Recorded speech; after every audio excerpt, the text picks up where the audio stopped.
Part 3. The color of yes. The paper sits on the table inside the monitoring tent, flat under a small piece of tape so it does not move. It was a circle. 5 dots in a row underneath it. The first thing a human being and a visitor from another world ever made together. Someone puts a plastic cover over it at some point, like it was evidence at a crime scene, which in a way it is. Evidence that something happened here that has never happened before in the history of this planet. Maya has been staring at it for 20 minutes. Devin puts a coffee next to her elbow, and she does not notice. She is thinking about the dots, 5 of them, evenly spaced, in a clean, straight line under the circle. She has been thinking about them since Lena came back in with the paper last night and laid it on the table, and nobody said anything for almost a full minute. 5 dots, not 3, not 7. 5, the same way you would use your whole hand to count to 5 without thinking about it, except the visitor has 4 fingers, not 5.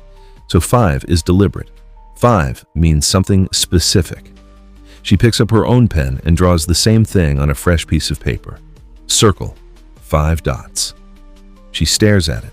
Then she draws it again, but this time she draws 5 circles. 1 large one in the middle, and 4 smaller ones around it. She puts her pen down and says, out loud, to nobody in particular, "Oh my goodness."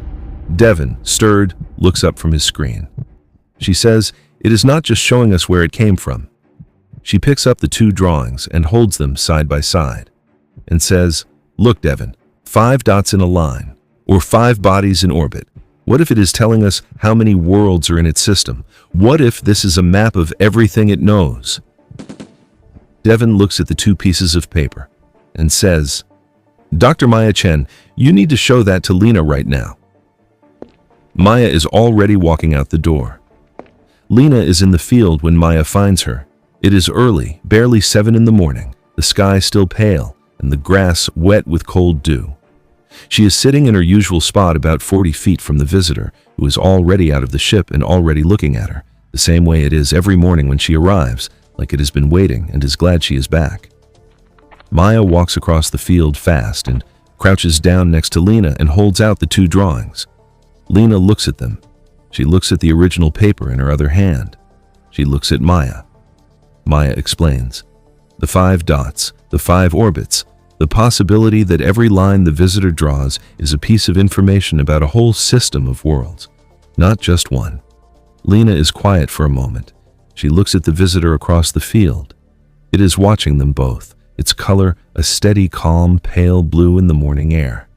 She says, "Or it could mean something else entirely, and we are 2 weeks in and still guessing." Maya says, "Yes, but it is a good guess." Lena says, "They are all good guesses. That is the problem. We have 100 good guesses and no way to check any of them yet." She looks at the drawings again, then she looks at the visitor. She says, "Let me try something today." "Give me the drawings." Maya gives it to her. The session starts at 9, same setup as the days before. Lena sitting cross-legged on the ground, the visitor across from her, the tablet and the notebook, and the growing pile of papers between them. 2 soldiers stand at the far edge of the cleared area. Dale is in the monitoring tent watching the feed. Maya is next to him. Lena holds up the original drawing, the circle and the 5 dots. She points to it and looks at the visitor. The visitor does the gold ripple. That means yes, or I made this, or I recognize it. They are still not sure exactly which one, but it always comes when the visitor is confirming something, so they have started calling it the yes color. The gold ripple is yes. Lena takes her pen and points at the circle. She draws the same circle on a new sheet of paper. Then she puts her finger on the circle in the original drawing and looks at the visitor and raises her eyebrows, which she discovered 3 days ago is a gesture it has learned to read as a question. The visitor tilts its head. Then it places one hand flat on its own chest. The gold ripple, steady and warm. Lena writes in her notebook, "Circle equals home, equals where it came from, equals it." She nods slowly and points at the circle again. Then she points in the direction of the ship. The visitor looks at the ship, then back at her. The gold ripple. Yes. She holds up 5 fingers. The visitor looks at her hand. She points to one finger, then draws one circle on the paper. She points to a second finger, draws a second circle next to it. Third finger, third circle. She keeps going until she has 5 circles on the paper, side by side. She holds the paper up. The visitor looks at it for a long moment. Then it reaches out and takes the pen from her hand, which it has started doing without hesitating, and it draws a line through 4 of the circles. Not aggressive, not scratching them out, just a quiet line through them, like crossing names off a list. Then it points to the one circle that still has no line through it and does the gold ripple. The monitoring tent goes completely silent. Lena does not move. She looks at the paper. 4 circles with lines through them. 1 circle untouched, she says quietly. Into the small microphone clipped to her collar. Are you getting this? Maya says, we are getting this. Lena says, 4 gone, 1 left. She looks up at the visitor. Its color is not gold anymore. The ripple has faded. What is there now is that quiet, still gray blue she first saw when she said the word home, and it went sad on her. The color it goes when something is heavy. She looks at it for a moment, and she does something she has not planned. She reaches out slowly, giving it every chance to move back if it wants to, and she places her hand flat on the paper, right next to the 5 circles, right next to the 4 with lines through them and the 1 that is left. She just rests her hand there. She does not say anything. The visitor looks at her hand on the paper, then at her face. Then it places its own hand down on the other side of the paper, mirroring hers, its 4 long fingers spread flat on the white surface. They sit like that. In the tent, Dale says nothing. Maya says nothing. Devin has both hands over his mouth. Outside in the field, 2 hands rest on opposite sides of a piece of paper, one with 5 fingers and one with 4, and between them, a drawing of 4 dead worlds and one that is still going. Commander Dale Reeves calls his older daughter Amara at lunchtime, sitting in his Jeep with the door open and his boots on the ground outside, and the Montana sky going white and flat above him the way it does when the weather is thinking about changing. Amara is 17 and in her junior year, and she has been texting him every day since this started. Short messages, just checking in, which is something she has never done before and which he notices. She picks up on the second ring and asks how it is going. He tells her it is going. She asks what that means. He says it means he does not have the words for most of it yet. He says it is one of those things where you are inside it and everything is moving and you cannot really explain it until you are on the other side looking back. She asks if it is scared. He says no. He says that is the thing. It is not scared at all. He says, you know how some people walk into a room and you can just tell right away that they are okay. They are not going to do anything. They are just present. It's exactly like that. She is quiet for a second. Then she says, Dad. Pia drew another picture of it. He asks what this one looks like. Amara says she drew it sitting down in the field, and she drew you and the sheriff sitting next to it.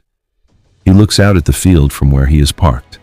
At the tent, at the distant shape of the visitor moving slowly through the wheat in the afternoon light while Lena walks beside it pointing at things. He says, tell her the drawing is good. Amara says she wants to know if you will bring home something from there, like a souvenir. Dale almost laughs, not quite, but close. He says, I do not think it works like that, baby. Amara says, I know. She was just asking. He watches Lena crouch down and pick up a stone and hold it up toward the visitor. The visitor looks at the stone. Its color goes a curious pale gold. Dale says, hey, I love you. Tell your sister I love her too. Amara says, I will. She says, Dad? He says, yeah. She says, I'm glad you are the one who is there. I'm glad it is you. He sits with that for a moment. He says, me too, baby. Me too. The moment everyone later calls, the wheat walk happens on day 16, and nobody planned it. Lena is walking the visitor slowly around the cleared area the way she sometimes does in the afternoons, both of them moving at the same pace, her pointing at things and naming them, the visitor watching and responding with colors. This has become a daily thing, a walking vocabulary lesson. She points at the sky and says, sky. She points at the ground and says, ground. She points at her shoe and says, shoe, and it goes a brief, curious color, and she writes it down. They reach the edge of the cleared area, the boundary where the pressed flat circle of ground ends and the wheat begins, where Paul first sat down all those days ago. Lena stops. The visitor keeps walking. It walks 3 steps into the wheat and then turns and looks at her. She looks at Dale, who is standing 20 feet behind her. Dale looks at the visitor standing in the wheat, then looks at Lena. He gives a very small nod. Lena steps into the wheat. Behind her, she can hear the quiet sound of soldiers shifting, adjusting, becoming alert. Dale's voice, low and steady, saying, "Hold, just hold, nobody moves." The visitor watches her come. When she is standing beside it in the wheat, it turns and keeps walking slowly. She walks with it. They walk together through the wheat field, side by side, the wheat coming up to Lena's waist and brushing the visitor's knees, the sun going low and orange ahead of them. The visitor reaches out and touches the tops of the wheat stalks as it passes them, dragging its long fingers through the grain the way a person drags their hand along a fence. Lena does the same thing. They walk for about 4 minutes. Not far. Not fast.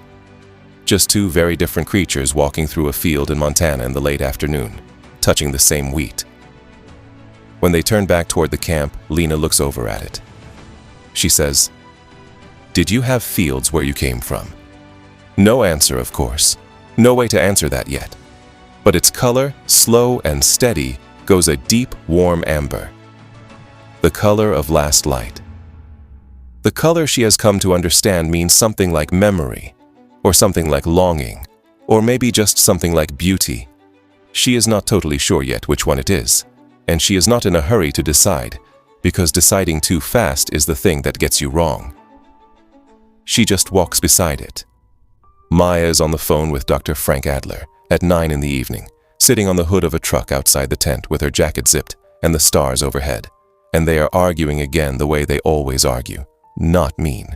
Just 2 people who see things differently and have never stopped pushing on that. Adler says the scientific community needs more. He says the drawings are remarkable, the color communication is remarkable, but the world is asking questions they cannot answer yet. What does it eat? How does it breathe? What is the ship made of? Where exactly are the 4 worlds? How many of them are out there beyond this one visitor? He says, "Maya, we have been in contact for 16 days and we still do not know the most basic things." Maya says, "Frank, the most basic things are the hardest ones." She says, "We know it is not aggressive. We know it is intelligent. We know it came here from a dying system and it sat in a field for 2 weeks waiting for us to be ready to talk to it." She says, "Those are not small things. Those are the most important things." Adler says he is not disagreeing. He says the pressure from above is increasing. People want answers. Governments want assessments. The scientific community wants data that can be peer-reviewed. Maya says, "You cannot peer-review a relationship." Adler goes quiet. She says, "That is what this is. Whether we meant it to be or not, that is what this is. And you cannot rush it. You rush it and you break it, and if we break this, we do not get another one." He says, "Maya." She says, "Frank." He says, I know you are right. Just give me something I can take to them. Something concrete." She looks up at the stars. At Proxima Centauri somewhere up there, 4 light years away, invisible to the eye, but she knows exactly where it is. She says, "Tomorrow. Give me tomorrow, and I will have something for you." She hangs up. She stays on the hood of the truck for a while, looking at the field. The ship glows softly at the far end of it, pale white in the dark, quiet as a sleeping thing. She says to no one, just out loud into the Montana night, "We are doing fine. We are doing just fine." The field does not answer, but it does not disagree either. The something concrete happens the next morning, and it is Lena who makes it happen the way Lena always makes things happen, by sitting still and paying attention long enough for the visitor to show her what it wants her to see.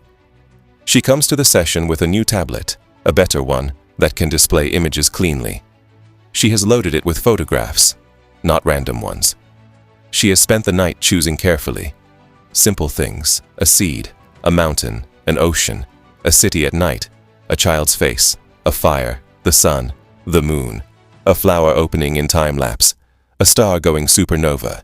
She starts at the beginning, holds up the tablet, shows the visitor a photograph of the sun. The visitor goes gold immediately, bright and fast. The brightest yes color Lena has seen since the first day. She writes, "Sun, strong positive response, familiar." She shows it a photograph of the ocean. The visitor tilts its head. The color goes a neutral, curious gray. Not positive, not negative. Just interested. Like seeing something it does not recognize but wants to understand. She writes, "Ocean, uncertain. Possibly no oceans where it is from." She shows it the city at night. Something interesting happens. The visitor leans forward. Not much, just slightly. Its color goes a complex shifting pattern she has not seen before. Blues and whites and a quick ripple of gold, and then back to blue. It looks at the image for longer than it has looked at any other image today. She holds the tablet still and lets it look. After about 30 seconds, it reaches out and touches the screen with one finger. The lights in the photograph of the city. The little bright dots of 10 million windows glowing in the dark. It looks at her. Then it looks at the ship. Then back at the photograph of the city. Lena writes in her notebook, her hand moving fast. Recognizes artificial light. Recognizes a civilization. Knows it is looking at a place where people live. She looks up at it. She says, "You know what that is, don't you?" The gold ripple. Wide and warm. Yes. She puts the tablet down and picks up her pen. She draws a circle on the paper. She points to it and looks at the visitor. It gives her the gold ripple. She draws a second circle next to it and draws little dots inside both of them, like lights in a city. She points to the first circle. She points to herself. She points to the second circle. She points to the visitor. Two worlds, both full of lights, both full of people living in them. The visitor looks at the drawing. Then it takes the pen, very gently, from her hand. It draws a line between the two circles. Not through them, not crossing them out. A line connecting them. Then it draws a small shape at each end of the line. One at the human circle end. One at its circle end. Two small marks facing each other across the line. Lena stares at the drawing. Two worlds. A line between them. One figure at each end. She looks up at it. She says, "That is us." The visitor holds still for one moment. Then from its feet all the way up to the top of its head, slowly and completely, it goes gold. The whole of it. All at once. The warmest and the fullest gold she has ever seen, like standing next to the sun. Not a ripple this time. Not a pulse. Just steady. Just entirely, completely gold. In the monitoring tent, Maya puts both hands flat on the desk and presses down hard because she needs something solid right now. Devin says, "That is the most beautiful thing I have ever seen." Dale is standing at the entrance to the tent with his arms crossed. He watches the gold light coming off the visitor through the camera feed. He thinks about Amara asking him if it is nice. He thinks about the amber pulse that answered him the morning he talked to it alone. He uncrosses his arms. He walks out of the tent and across the field, and he stops about 20 feet behind Lena. He looks at the visitor. The visitor looks back at Dale. And this time, for the first time, its color does not go cooler when their eyes meet. It stays gold. All of it, steady and warm. Dale nods at it. The visitor raises one hand, palm out. Dale raises his hand back. Paul's voice comes from beside him. Paul, who has been standing there the whole time, who Dale did not even notice walking up. Paul says, "There it is." Dale says, "Yeah." He says it quiet. He says it like a man who has been waiting to be sure of something and has finally gotten there. He says, "There it is." That's all for part 3. Part 4 is where things get more complicated. The world outside the field starts pushing in. Someone leaks something they should not have. And for the first time, the visitor shows them something about its home that changes everything they thought they understood about why it came. Subscribe for Part 4. Turn your notifications on so you do not miss what comes next. Part 4 is coming.